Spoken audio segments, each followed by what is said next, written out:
Good afternoon, everybody. Welcome to our first school closed assembly. We have decided that, given that we don't really get a chance to get everyone together anymore, and we don't get a chance to all hear the same thing, and because school's closed, we're missing out on these chances, we thought we'd bring it to you. So, you will, over the next few weeks, be getting a few more of these videos from different people in school who are going to do an assembly, who are going to talk about something that's interesting to them or important to them, and we're going to use it as a chance to set you an extra task to do with your families. Now, I know everyone's already got their activities from the website, and I'm hopeful everyone's been able to have a good go at them, but this one's going to be a bit different because it's going to be more of a family task, a task that you can do with your brothers and sisters or parents, and it's totally open to you how it looks.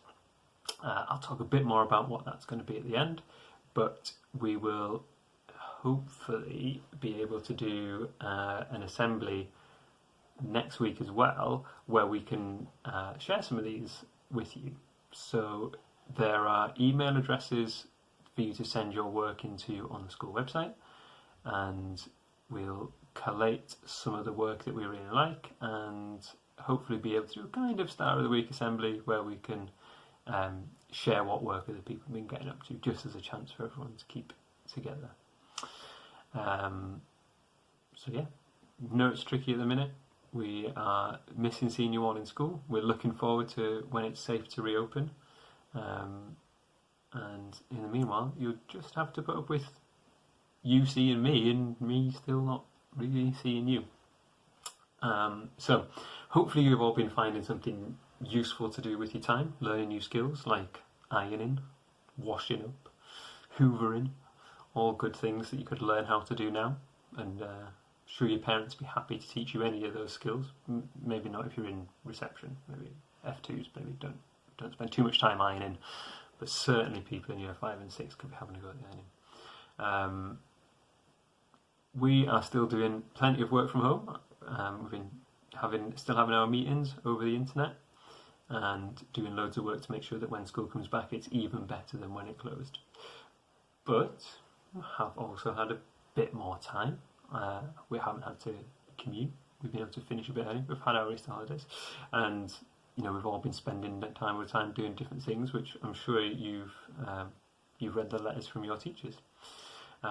And one of the things that have been great for me is I have had a bit more time to do some reading, which normally I come home from school, I have my dinner, I speak to my wife, and then pretty much time for me to start falling asleep.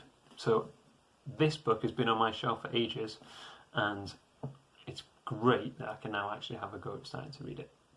And it's a book about someone called Alexander Hamilton, who lived in the 18th century, and he was just involved in loads of stuff that was happening. So he was involved in the American War of Independence when they became their own country.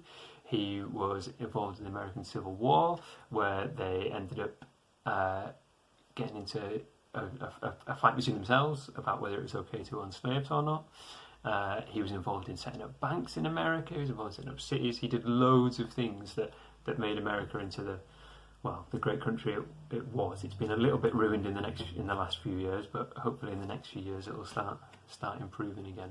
And the reason that I picked this book to read wasn't because I wanted to show off how many pages there are, although it is a really thick book and really, really hard words and really clever writing.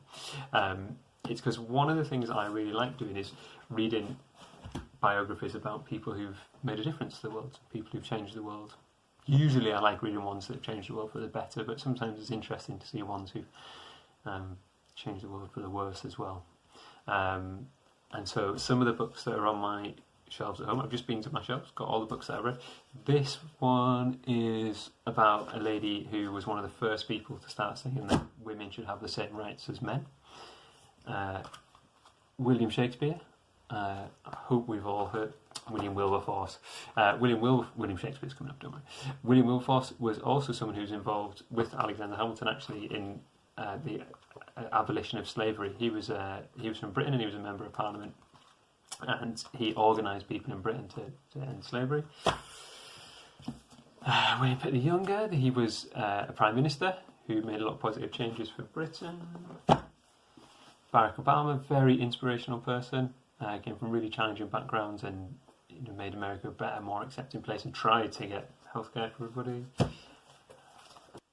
William Shakespeare, who, great stories, great plays, and actually a lot of phrases and words that we use now were invented by William Shakespeare. Things like in the mind's eye, things like that.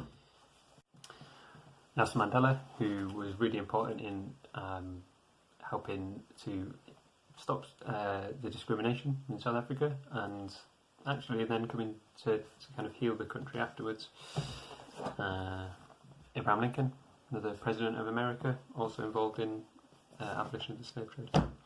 So, they're all books that I've been interested in reading over the last few years, and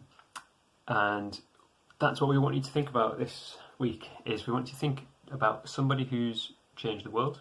So that change can be someone who's the first to do something. So you could find out who was the first person to run a mile in under 4 minutes. You could find out who the first person or people to climb Everest were. It could be someone who's invented something, someone who invented radio, steam engine, someone who discovered something, discovered penicillin, discovered electricity. And we want you to work on that and present some information about those people with your family. So how you do that is entirely up to you. You can do a poster and send us a picture of the poster. You could do a presentation and send us a film with a presentation. You could do a play or a performance and send us an example of that. You could do a piece of writing and send us writing. Anything you want to do is up to you, but what we really want you to do is work together on it and then send it into school and email your teachers. Remember, and it's particularly for your parents and carers to know, anything you send in to us, we might end up putting on the website or on a video on YouTube. So if you don't want that to happen, don't send anything in, okay? Or send something in and just say, please don't put it on the internet, and that'll be totally fine as well, okay? So anything you send us, we're probably going to share on the internet because we want to use this as an opportunity for everyone to see what everyone else has been up to, all right? So, have a think. Think about someone who's changed the world. Think about, you can speak to your families about that. You can see if they've got any suggestions. You could use one of the ones that I've just talked about. Any of that's fine. Yeah. So, it can be as long as you like, any format you like. Send us a clip, send us a video, send us a picture. We will share those next week. All right, we'll get some teachers together to do that.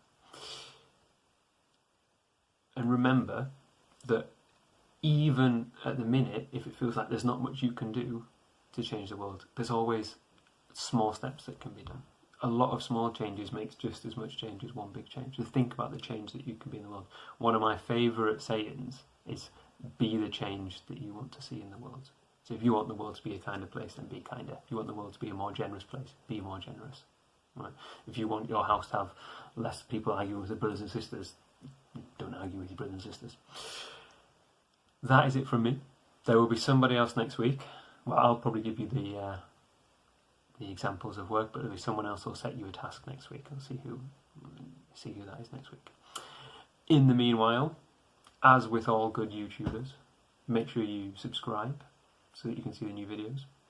Give us a big old thumbs up underneath, and hit that notification bell.